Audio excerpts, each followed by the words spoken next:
People come from far and wide just to see me joke. We're rolling out the internationals on this show and baking some delicious cookies with a worldly flavour. If that's not enough to whet the appetite, well, too bad, because we think that's pretty damn tasty. Welcome to episode 3 Off the Grill, Melbourne International Comedy Festival edition, with an added emphasis on the international in tonight's episode. Stay tuned and find out how funny these internationals really are. Come on round, sit yourself down, it's time to get your fill. Fun and games, famous names, crazy spills and thrills. Oh, what's coming up, what's going down, who's playing on the bill? Whip it out, crank it up and slap it on the grill. Be our guest with Mick and Miz, and slap it on the grill. Comedy Festival Edition. He's been a British comedian for over 16 years. He regularly performs headlining gigs in England and all over the world, especially in Australia, where, according to Wikipedia, he spends several months a year. To find out what exactly he does when he comes to Australia and ask him about his adventures abroad, we welcome all the way from England, Gordon Southern. Hey! Hello, Gordon. It's me. Hi. So, welcome to the show. Thank you. So, thank you for, making the trip from the other side of the world to make your interview. To come here for this interview. Yeah. How was the flight? The flight was great. I booked in a few other shows around you, but this was the main reason, was to Excellent. come here to Excellent. Channel 3-1. Yeah, but you're used to travelling around the world. I fly a lot, mate. Yeah, you've been to places like Afghanistan and doing gigs? Yeah, So not to entertain the troops, just to get off heroin. Which Okay. was a mistake. There's a lot of it there. I got into comedy to travel. Okay. And so I've been lucky that apart from North America, I've kind of worked most continents on Earth. And Antarctica, there's no gigs there. Oh, okay. Penguins? No penguins, okay. They're a tough crowd. Well, in terms of sort of your audiences, obviously they would vary in all the countries, and since you've travelled to so many different countries, who stands out as an audience for various reasons for you? Well, in terms of being good... Well, good, bad, or even ugly? Do you know what? Yeah. Australia's really good. Yeah. And all the cities in Australia have a slightly different flavour. So Adelaide is kind of a chilled-out country town, and then Perth is like a chilled-out country town that's suddenly come across a load of money. Okay. And then Melbourne, like Sydney, they're quite drunk. Brisbane, they're really drunk. And then Melbourne, they've got a coffee in their hand, and they're going, let's do this, let's have a laugh. Okay. And I'm alert, and I'm ready for you, which I quite appreciate. Beautiful. And how long, because as I said before, according to Wikipedia, you have been coming to Australia for a little while. I first came here in 2004. Wow. Okay. Doing a show called Bulmer's Best of the Fest. Wow. Which is currently still running. Wow. And I'm not in it anymore. Oh. And I met a nice girl while I was doing that, and then I've been coming back ever since. So where is this girl? She's now my wife. Oh, wow. Yeah. Well, Australia making families since 2004? It's the same with Ross Noble, Billy Connolly. There's a great sort of precedent for English comics coming over going, oh, you're nice. No, well, and brilliant. Getting stuck here. Well, talking about in a getting good way. stuck here and travelling around, you're doing a show this year at the Comedy Festival. I am, yes. It's called The Great Kerfuffle. It's just called The Kerfuffle. I'm hoping it'll be great. Okay. I've just added that word in. And it's an hour of the last 2 years of my life in comedy form. Beautiful. And it's on at the Forum Theatre. Can I plug it? Yeah, of course you can plug it. Go for it. The Forum Theatre, 8:30 p.m. every day except Mondays. Except Mondays. 8:30 p.m. Beautiful. And if I wanted to go online and find it, you would come to gordonsouthern.com and look up all the details there. Beautiful. And we'll have more info about that as well on our Facebook page. Fabulous. So, thank you. Well, thank you for being on the show, Gordon. My absolute pleasure. And we're going to do a little gig for us soon. I will. Yes, I'll do a joke. Beautiful. We're looking forward to that as well. You're in the grill with Gordon Southern. Hello there, my name's Gordon Southern. I'm from England, but I do love coming to Australia, simply because I think it's paradise if you're on the coast, otherwise in the middle, just hours of nothing. I'm not counting Alice Springs, that's just a telephone kiosk that got way out of hand. I'm not counting Canberra, which is basically all of the roundabouts that most Australians are afraid of, congregated around a lake in the middle of nowhere, a lake that ejaculates once every hour like Craig Thompson with a Union credit card. I just feel that Australia, it's like a jigsaw puzzle that a child got bored with. Oh, mate, yeah, done most of the edges. Oh, come on, it's sunny, I want to play outside. Now, I was in Adelaide before I came here doing the wonderful Fringe Festival, and as an Englishman, I'm not aware how hot it can get. It was about 35 degrees. I foolishly decided to ride a bicycle to the beach from the city, around a 20-kilometre round trip. So I do the first leg, I think I'm going to die. On the way back, I think, right, this isn't going to happen. I try and take my bicycle onto the bus. And the bus driver says, yeah, that's fine, mate, but you need to buy a ticket for the bicycle as well. I went, okay, I will. And then he says, any concessions? And I go, well, not for me, but I think the bike's less than 5 years old. And it has trouble getting up and down the stairs, so technically it's disabled. And it can't perform even the simplest cognitive function, so it has a severe mental impairment as well. Anyway, turns out I'm a cheeky pom, and I had to cycle home. It's time for Top 5s. Basically, we get the comedians to spin this globe of awesomeness, stop in a country, and then get them to choose a number between 1 and 20. Amongst the numbers that they choose, we're going to get them to tell us the top 5 reasons to do various things in various countries. So stay tuned for the funny, funky, and crazy international flavoured answers these guys give us. You're on the grill. It's time for Top 5s. Top 5 pickup lines in Alaska. Hi, nice tooth. Is that a automatic weapon in your pocket, or are you just pleased to see me? I represent Exxon, and we're drilling for oil. I'd like to lay a pipe in your vicinity. I'd like to show you a new TV show that I've made set here in Alaska. It's called Northern Exposure. Seriously, we are 2,000 miles from the rest of America. Who's going to know?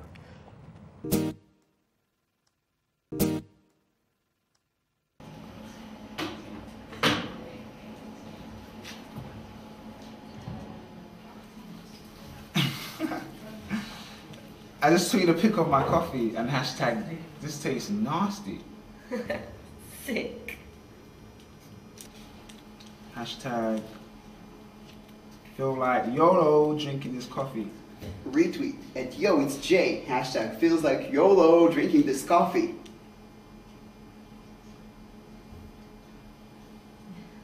Weird guys standing near me at this cafe. Weird guy Weird standing guy near standing near me at this cafe. Weird guy standing near me at this cafe. That's not bad. You just signed up. You've already got 5 followers. Let me guess, Facebook? No.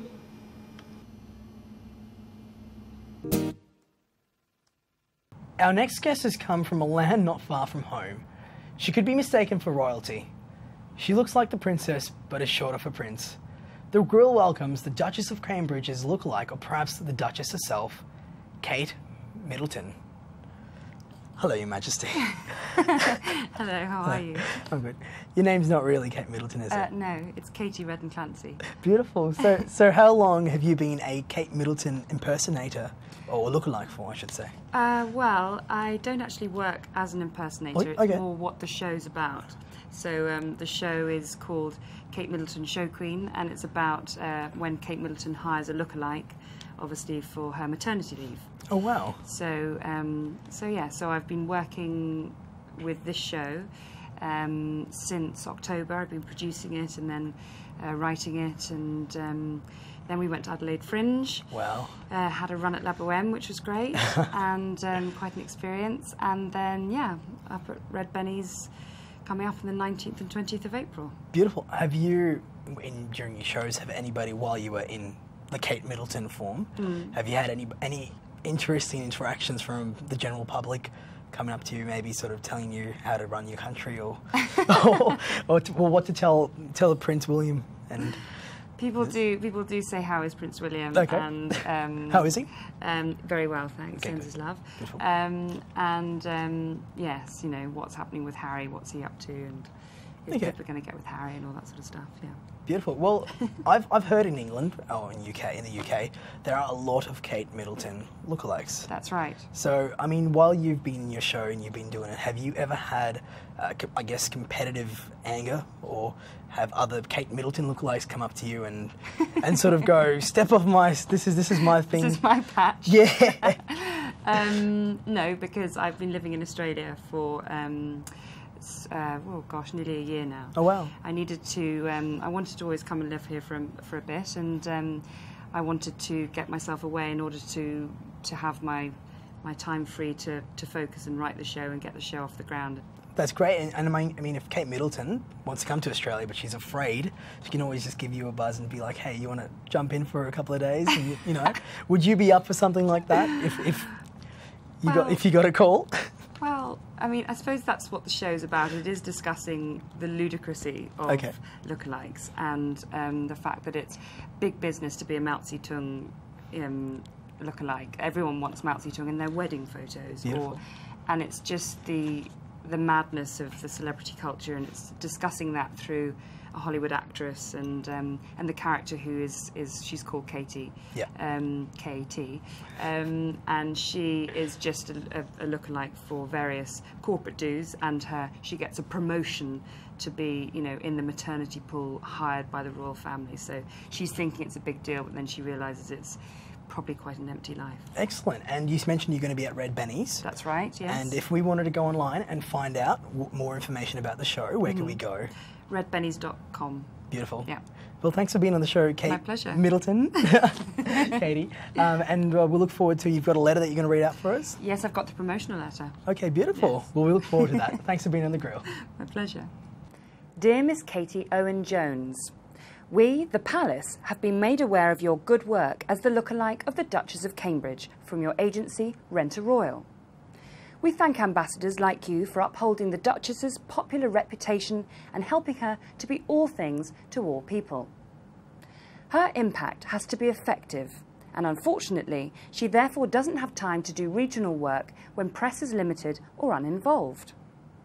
As the Duchess's schedule is ever increasing, we are auditioning for a pool of royal casuals for her maternity leave. The royal family would thus be your employer. You will of course be clothed, accessorised and given a makeover to ensure the Duchess's reputation of perfection is kept at all times. Please find enclosed the terms and conditions. Yours sincerely, Christopher Layton, the Palace Secretary for Lookalikes of the British Royal Family. Top 5 ways to run away from zombies in Mongolia. On a moped. On a magic carpet. Magic carpet, they do have those in Mongolia. A unicorn, maybe on his back. They've got those beautiful horses, haven't they, in Mongolia as well? So I would like to be a circus performer travelling one of those. Like a bear? You could be a dancing bear, yeah. Teleporting. Teleporting? Yeah. Mongolia seems pretty futuristic and forward. It's pretty forward-thinking. Yeah. Yeah. Our upcoming guest hails from Australia, but is nevertheless a worldly woman. She has a love for words, and not all of them are English. Welcome to The Grill, Jeniffer Wong. Thank you. What a lovely introduction. Oh, thank you. I mean, I thought we should, give you a plug, because you are on the international show, but you're Australian, but you're international. Yeah. Tell us a bit about your background. Sorry, my background, I'm born in Australia. My parents are from Hong Kong, so I speak Cantonese, and I've never really spoken Cantonese on television before. Oh, wow. 所以今日係我第一次喺電視度講廣東話。大家好。 What does that mean? Is that really inconvenient for you to subtitle for a show? Well, we could work on that. Okay, cool. So, but nice. I just said that was the first thing I ever said in Cantonese. Hi, everyone. Oh, well, okay. Well, thank you for sharing that on the show. All right. So, for all your Cantonese-speaking audience. Indeed. In talking about audiences, actually, have you ever performed for a different cultured audience? I have. I did a gig recently at a Chinese community dinner. Wow. And Julie Bishop was on before me. Okay. So obviously it was like a female comedy night. Yeah. No, it wasn't. She was a proper female speaker. Comedians, yeah. And yeah, she got up and she went, Ni hao. And everyone was like, what? God, she speaks Chinese. And then so she did it again because she got such a good response. Yeah. She goes, Ni hao. And they're like, whoa, they're like handing over their firstborns, and she's like, whoa, whoa, whoa, we don't take care of children. And and then it was my turn, and I got up. I was like, I wonder if that'll work for me, right? So I get up and I go, g'day. I got nothing. And then I went, g'day! I got nothing. And I was like, that's so unfair. Like, where's my portfolio? Were they being racist? No, I don't think so. I just think they were like, well, you should have spoken to us in Chinese. I mean, English, it's like everyone can speak English. Okay. Yeah, so... Wow, it's well, alright. so that's a pretty tough gig. Yeah, it's okay though. I made really cryptic references to like Children Overboard without actually saying anything. Like I spoke in like these Confucian like aphorisms, like saying, you know, a good man is a man who doesn't let a baby drown in a well, even though he doesn't know the baby, you know, and then just kind of like, you know, Well, yeah. is this something that we can look forward to at your show in this year's comedy festival? It is, because my show is public tales. Public tales. Of, well, actually, it's private tales, unpublished tales of public cowardice. So Wow. yes, that'll probably be in the show. And where could we go and watch you? You can watch me at the Portland Hotel. The Portland, yeah? The Portland Hotel. Okay. I really need to work on my enunciation before the show starts. The Portland Hotel, 7 o'clock every night except Monday night and 6 o'clock on Sundays. Beautiful. And if I were to go online and Google you or try and go... If you were to go online and Google me, you would find like a million Jeniffer Wongs. Like one of me died in September 11, one of me is like a Harvard professor, one of me is like a lawyer, so make sure you find... So what is the URL for the right Jeniffer Wong? JenifferWong.com.au. Beautiful. All right, well, Jeniffer Wong, thank you for being on The Grill. Thanks for having me, Mez. And we look forward to seeing you teach us Cantonese. Is that... Yes. Yeah, I'm excited. I always wanted to learn Cantonese. Okay, well, I'll teach you how to do it in 60 seconds. Awesome. Ni hao, is that how I say bye? No, that's hi. Hi! Oh, okay. Ni hao! Ni hao, 我是 Jeniffer Wong. Welcome to Learn Chinese in 60 Seconds, whether or not you'd like to, as part of the Australia in the Asian Century initiative.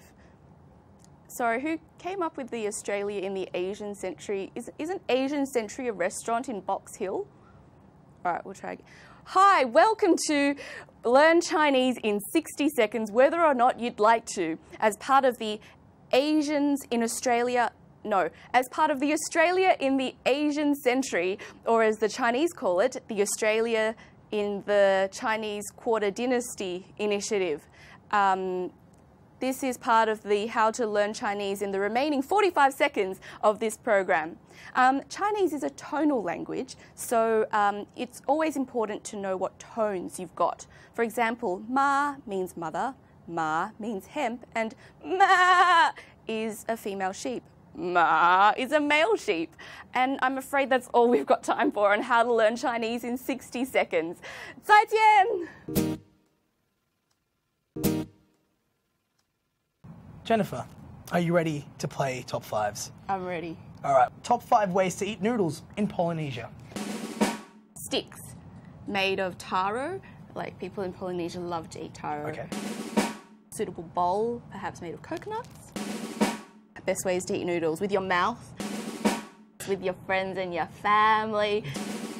And the final top 5 best way to eat noodles in Polynesia is in a polystyrene container.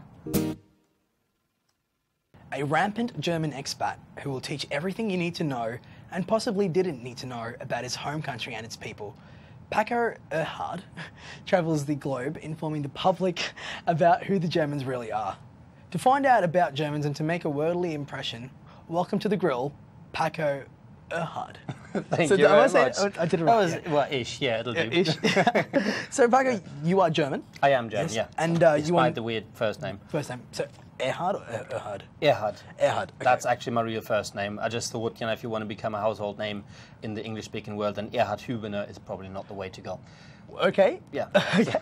Excellent. Well, so you are, of course, German, and you make jokes about a lot of things, but you also like to make jokes about some things that maybe most people would stay away from, things like World War II and Hitler and stuff like that. And I do, but I think, well, lots of people make jokes about that anyway, especially, well, I live in London, so lots of Brits will normally joke about these things in a very trivial way. And I actually, well, talk about these issues because they affect us really strongly in Germany, of course, because we do feel very guilty about them. We're taught in school to, even as kids, to feel horrible about it. Yeah.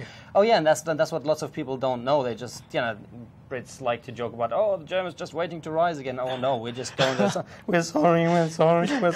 It's a horrible way to grow up. It's like good, of course, but if it's over the top, you just feel terrible.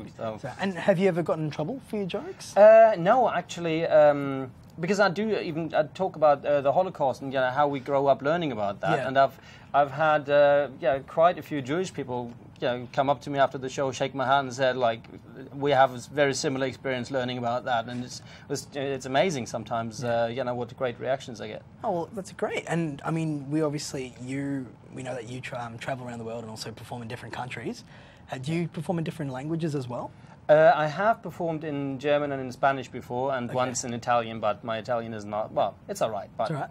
Spanish, I did that in Argentina. That was quite cool. That went pretty well. Right. And do you just sort of take your normal jokes that you're doing, for example, English, and convert it over, or is there a certain way you change your jokes around in different languages? Well, you have to change them around, of course, because jokes have a lot to do with expectations and knowledge about a certain subject and an angle. So if you go to Argentina, they'll have a completely different view of certain things than the English. And for example, here also in Australia, I think Australia made me a better comedian because I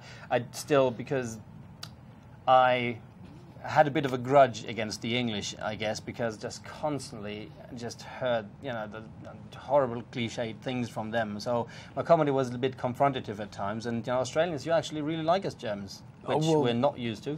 But it was great, and I relaxed a bit, and I think beautiful. And this year you're performing at the Comedy Festival. What is your show called, and where can we come and see you? I'm doing last year's show again. That was sold out last year. It's selling amazingly well again. That's 5-Step Guide to Being German. Exactly. Yeah. That's at the Elephant and Wheelbarrow at 6 o'clock from Saturday to Tuesday. And I do my new show that I'm really excited about, which is called Ex-German, which talks a lot more about my experiences as an expat. Beautiful.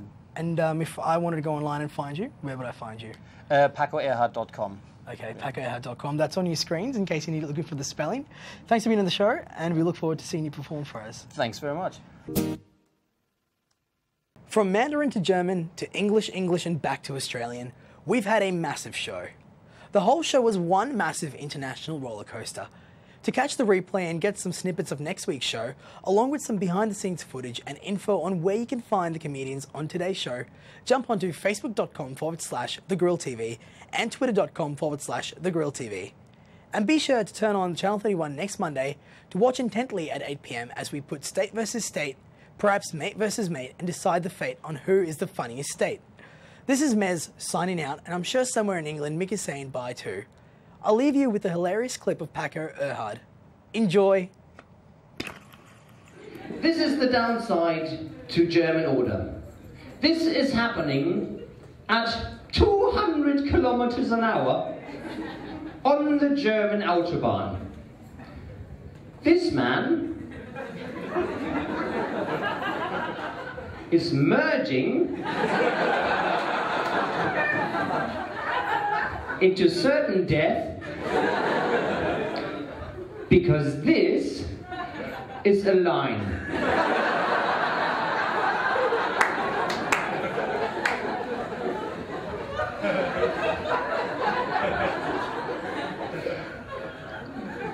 You could either go across the line